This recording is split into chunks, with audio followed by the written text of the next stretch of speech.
प्रश्नावली 2.3 का अब हम प्रश्न तीसरा सॉल्व करेंगे यहाँ पर। तो बहुपद 3x के ऊपर 4 की घात प्लस 6x के ऊपर 3 की घात minus 2x square minus 10x minus 5 के अन्य सभी शून्यक ज्ञात कीजिए यदि इसके दो शून्यक √5/3 और माइनस √5/3 है। तो यहाँ पर इस बहुपद में देखेंगे तो अधिकतम घात है यहाँ पर 4 की, तो इस बहुपद के अधिकतम 4 शून्यक हो सकते हैं। तो यहाँ पर दो शून्यक तो यहाँ पर हैं ये, और दो शून्यक और निकालना है हमें। तो यहाँ पर पहले हम भाषा लिख लेते हैं, चूंकि इस बहुपद के शून्यक यहाँ पर ये 2 हैं। तो यहाँ पर इस प्रकार हमने लिख लिया बहुपद के शून्यक, ये लिख लिया हमने √5/3 और माइनस √5/3।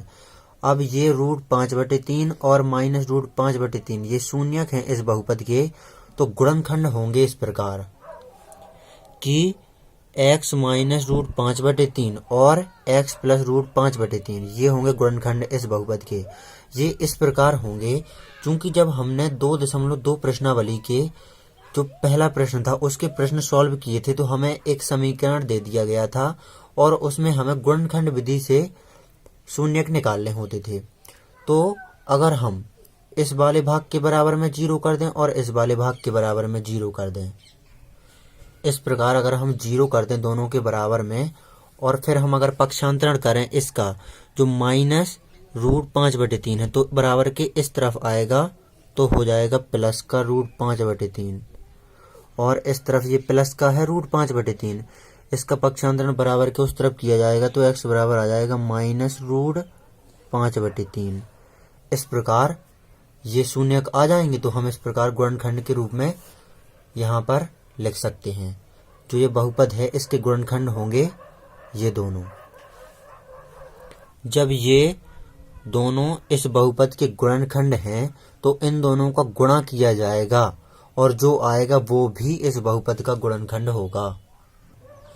तो यहाँ पर हम अगर गुणा करें इन दोनों का तो यहाँ पर a minus B a plus B इस प्रकार की सर्वसमीका बन रही है, तो a square minus B square हो जाएगा।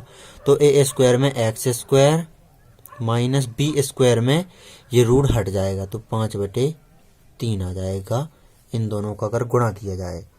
तो x स्क्वायर माइनस 5/3 यह भी इस बहुपद का गुणनखंड होगा। तो ये भी गुणनखंड होगा इस बहुपद का। अगर अब हम जो ये x स्क्वायर माइनस 5/3 है इसका भाग अगर हम इस बहुपद में दें तो जो भागफल आएगा फिर हम उसका गुणनखंड विधि से सॉल्व करेंगे उसको, तो शून्यक 2 और शून्यक आ जाएंगे। तो यहाँ पर अब हम x स्क्वायर माइनस 5/3 का भाग देंगे इस बहुपद में, तो देते हैं हम भाग।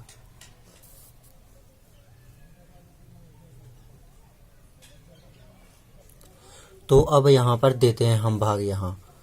तो हम यहाँ पर देखेंगे जो भाज्य का पहला पद है 3x के ऊपर 4 की घात, तो हमें भाजक के इस पहले पद को 3x के ऊपर 4 की घात के बराबर ले आना है। तो अगर हम x स्क्वायर में 3x स्क्वायर का गुणा कर दें तो आ जाएगा 3x के ऊपर 4 की घात।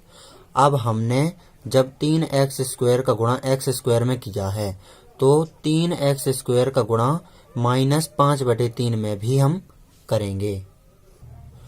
तो यहाँ पर इस प्रकार हम लिख सकते हैं माइनस 5/3 गुणे 3x स्क्वायर, चूंकि हमें गुणा करना है तो इस 3 से ये 3 कट जाएगा और माइनस 5 का गुणा x स्क्वायर में होगा तो माइनस 5x स्क्वायर आ जाएगा।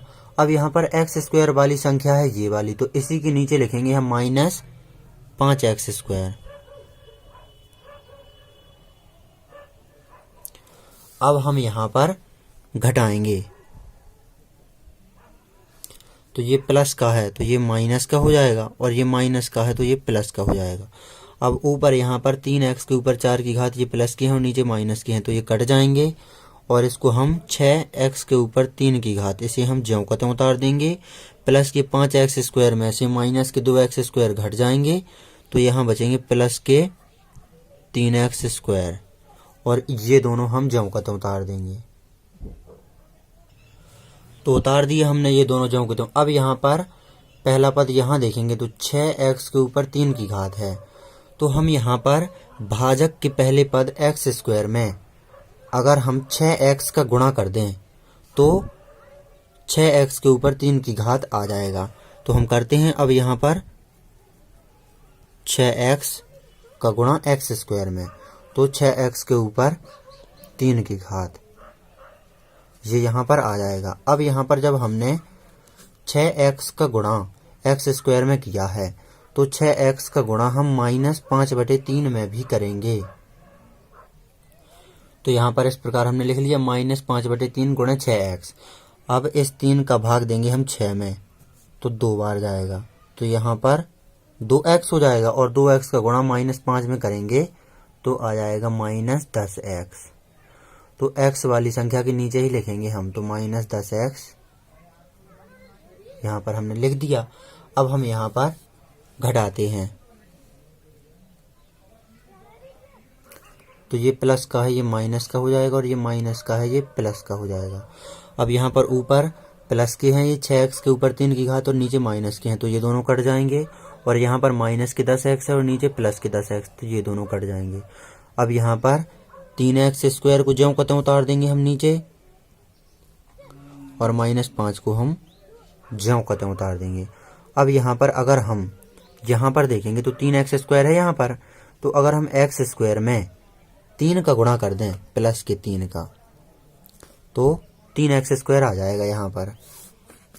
तो हम कर देते हैं अब गुणा, तो 3 का गुणा x स्क्वायर में करेंगे तो 3x स्क्वायर आएगा।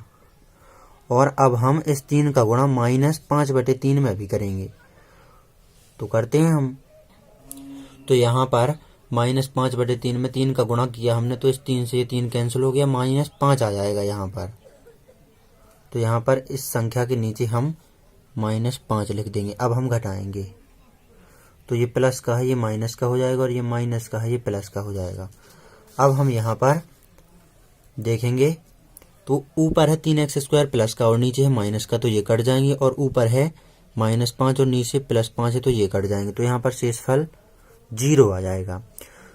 जब शेषफल 0 तभी आता है जब जो ये वाला ये भाजक ये इस भाज्य का गुणनखंड है, तो ये है गुणनखंड। अब जो ये भागफल आया हुआ है, अब इस भागफल का हम गुणनखंड करेंगे और गुणनखंड विधि से हम शून्यक निकाल लेंगे। यहाँ पर विभाजन एल्गोरिथम का भी प्रयोग होगा, यूक्लिड विभाजन एल्गोरिथम का भी प्रयोग होगा यहाँ पर, चूंकि कि भाज्य बराबर भाजक गुणे भागफल धन शेषफल, तो शेषफल 0 आया है। अब जो ये भागफल आया हुआ है इसका हम गुणनखंड विधि से हल करेंगे इसको, तो शून्यक आ जाएंगे हमारे। तो यहाँ पर हम नीचे अब करते हैं, तो इस भागफल को हमने यहाँ पर नीचे ज्यों कत्यों उतार लिया। अब हम गुणनखंड विधि से इसे हल करेंगे, तो यहाँ पर इस पीछे वाली संख्या का और आगे की संख्या का गुणा करेंगे तो 3 त्रिका 9। तो 6x को इस प्रकार तोड़ेंगे कि गुणा में आना चाहिए 9 और जोड़ या घटाना में आना चाहिए 6x, तो इस प्रकार तोड़ देते हैं। 3x स्क्वायर ज्यों कत्यों उतार दिया हमने। अब 6x को इस प्रकार तोड़ देते हैं 3x + 3x, तो 3 का गुणा 3 में होगा तो 9 आ जाएगा और 3x जुड़ जाएंगे तो 6x हो जाएंगे और प्लस के ये 3 ज्यों कत्यों उतार दिए हमने। अब यहाँ पर हम कॉमन लेते हैं, तो इन दोनों में से कॉमन लेंगे हम 3x, तो यहाँ पर x बचेगा और प्लस का चिन्ह लगा करके यहाँ पर बचेगा 1, चूंकि यहाँ पर हमने 3x लिया है कॉमन, तो ये पूरा बाहर आ गया। अब हम यहाँ पर प्लस के 3 लेंगे कॉमन, तो यहाँ पर बचेगा x और प्लस का चिन्ह लगा करके यहाँ से पूरा 3 कॉमन ले लिया है, तो यहाँ बचेगा 1।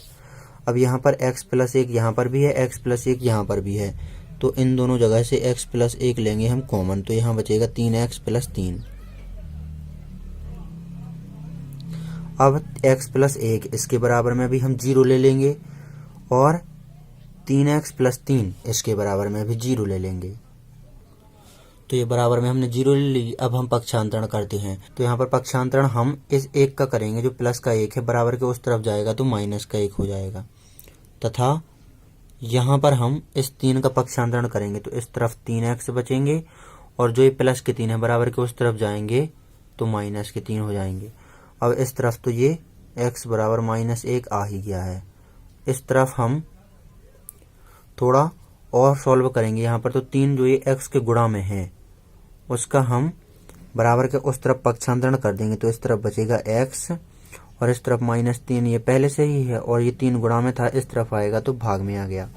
अब इस 3 का भाग 3 में देंगे तो एक बार जाएगा, लेकिन ये माइनस लगा हुआ है पहले से, तो यहाँ पर शून्यक हमारे आ गए। यहाँ पर देख सकते हैं आप x बराबर -1 तथा इस तरफ भी x बराबर -1, तो ये आ गए हमारे शून्यक।